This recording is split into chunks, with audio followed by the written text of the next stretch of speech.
Isang magandang araw ulit sa atin mga ka-hard-coded scholar. So, ito na yung continuation sa video na ito na yung ating continuation sa ating Samsung A12 na kung saan ang tuturo ko naman sa inyo is paano mag-bypass ng format asset protection ng ating Samsung A12. Alright? So, this is the continuation of our previous video dun sa format ng Samsung A12. Okay, manual yun, manual format yun, hindi mo kailangan ng PC doon.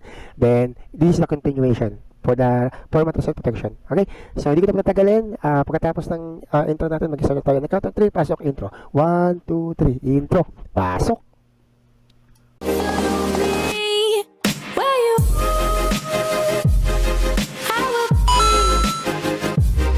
Okay, so nagbabalik na tayo dito sa video na ito kung paano mag-bypass ng FRP ng Samsung A12. So again, kailangan ulit natin ng tinatawag natin na unlock tool. So ito yon. So click natin yung Samsung A12. Yan. So ito kasi, pagka na-format mo siya, as you can see dito sa cellphone na to, pag-click mo ng start, yan. Click lang natin lahat yan. Next. Ang galing ko lang to. Okay, so next. So, i-connect natin sa wifi natin. Hindi ko napapakita yung wifi ko, syempre. Ayan, wait lang, hawak ko na connect ko. Ito na. So, nakakonect na ako. So, next ko na. Alright, so ayan, mag-update siya ng ganyan. Then, as you can see dito, ay hihingin tayo ng Gmail. Hihingin tayo ng Gmail dyan or passcode. So, eventually, kapag hindi mo alam yung passcode tsaka Gmail ng cellphone na ito, automatically is hindi siya magkukontinue sa setup. So, that's what we call a format asset protection. Ayun yung format asset protection ng ating cellphone. So, ang gagawin natin dito is gagamit tayo ng unlock tool na ito, itong paid tools natin na yan, para ma-bypass natin yung tinatawag natin na FRP. Okay, so wait lang natin mag-setup yung cellphone natin. Mamaya manghihingi na ng passcode natin yan. So, mabilis lang to. Wala pang mga 15 seconds to o mga 15 minutes to. 3 to 5 minutes tapos na tayo dyan. Ma-setup natin yan. Alright, so eventually ito na yan. So, manghihingi na siya ng ating, ng email. Manghihingi na siya ng email. So, pag hindi mo alam yung email na nilagay mo dito, eventually hindi ka na makakapag-sign in kahit mag-next ka dyan. Next natin. So, yun. Kailangan niya taga ng email kahit i-next mo siya. So, ayan, click ko yung next. So, yun yan. Okay? So, hindi na siya makakapag-continue. Alright? Okay, so kaya ang gagawin natin dito is magbaback tayo. Babak natin siya. Gagawin natin is magre-reset tayo. Format reset protection bypass tayo. So, ayan. So, ayan, pagka na tayo sa ating main ng setup. So, punto ka lang dito sa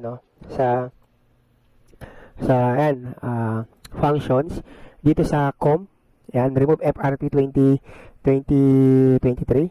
So, huwag tayong kukurap. Mabilis lang to.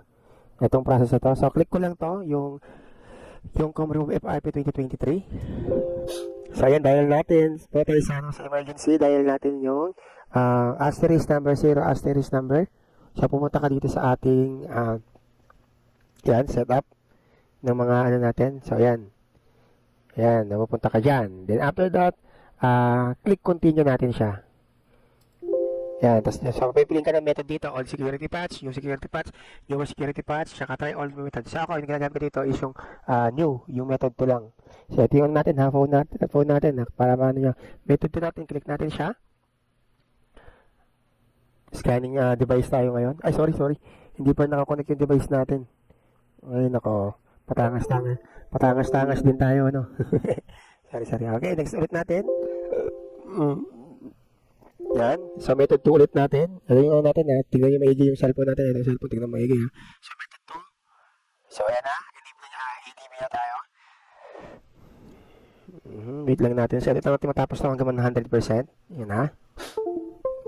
So, ayan na. Enabling ADB na. So, ito, allow lang natin to. Nung lumabas dito, okay, allow lang din natin yan. Allow lang ulit natin yan. Yan, allow lang. So, as you can see, dito nakalagay na dito is removing FRP. Then, napunta na tayo sa ating sa ating pinaka-main. Tama? Ito yung pinaka-main setup natin. So, napunta na rin tayo dito. Meron din signal po yan, tsaka Wi-Fi ready rin po yan. Kompleto po yan. Okay? So, ganun lang kasimple. Tagalin ko na yung ating connection. Ganun lang kasimple mag-bypass ng Samsung A12 na ito.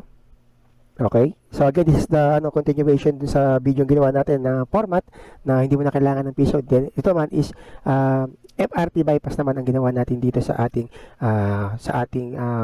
cellphone na ito. Okay? So again, kung nagustuhan mo yung video ito, nakatulong sa inyo ito, wag mo lang basta i-skip yung video. I-like nyo rin po, tsaka mag-comment din kayo. And like and subscribe nyo rin po yung YouTube channel po natin, tsaka Facebook page po natin, tsaka TikTok account po natin. Malaking tulong po yan para mapagpatuloy po natin yung paggawa ng video ng ganito. Okay? Then, kung may mga gusto kayo pa-bypass, Android or iPhone or iPad po yan, PM lang po kayo sa page natin. Pag-usapan natin in a small price po yan. Kayang-kaya po natin gawin yan. Okay, huwag kayong mahiya. Kagaya ito, padala lang ito ni Sir Ray. Sa nanonood ka, Sir Ray, nakikita mo yung video na ito kung paano natin tinanggal yung FRP at saka pinormat yung Samsung A12 na pinadala po sa atin. Right? So, ganito na lang po ang ating video. Again, this is Mr. Hardcoded. Nag-iwan sa inyo ng salita na consistency is better than talent, at always remember sa lahat ng ginagawa natin is dapat you have one place, one goal, and one habit. Maraming salamat, and see you in our next YouTube tutorial. Thank you!